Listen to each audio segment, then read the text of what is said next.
திருப்பாவை பாடல் 21.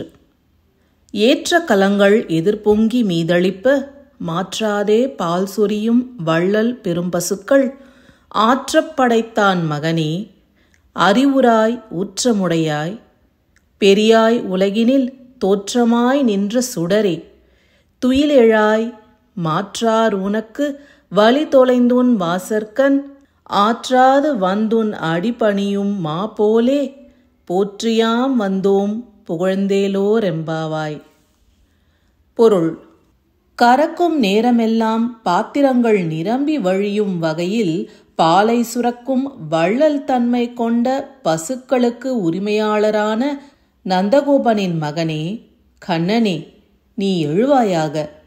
வேதங்களால் போற்றப்படும் வலிமையானவனே, அந்த வேதங்களாலும் அறிய முடியாத பெரியவனே, உலகிற்கே ஒளிகாட்டும் சுடரே, துயில் எழுவாயாக.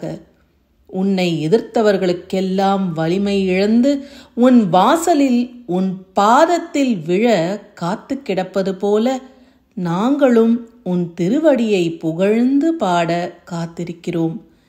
எங்கள் வேண்டுகோளை ஏற்பாயாக. மன்னாதி மன்னர்களெல்லாம் உன் காலில் விழ காத்து கிடப்பது உன்னிடம் உள்ள பயத்தால். ஆனால் நாங்கள் அவர்களைப் போல பயந்த சுபாவம் உள்ளவர்களல்ல. நாங்கள் வா என்று அழைத்தால் நீ வந்தாக வேண்டும். வர மறுத்தால் உன்னை எங்கள் அன்பென்னும் கயிறால் கட்டி போட்டு விடுவோம்.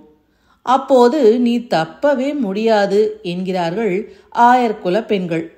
ஆம், ஆண்டாள் மாலைக்குள் புதைந்து கிடந்த ஒரு தலைமுடியால் அவனை கட்டி போட்டு விட்டாளே, அந்த ரங்கநாதன் அவளிடம் வசமாக சிக்கிக் கொண்டானே. இதுதான் பக்தியின் உச்ச நிலை. பகவானிடம் நம்மை அர்ப்பணித்து விட்டால் அவன் நம்மிடம் இருந்து தப்பி ஓட முடியாது என்பது இப்பாடலின் உட்கருத்து.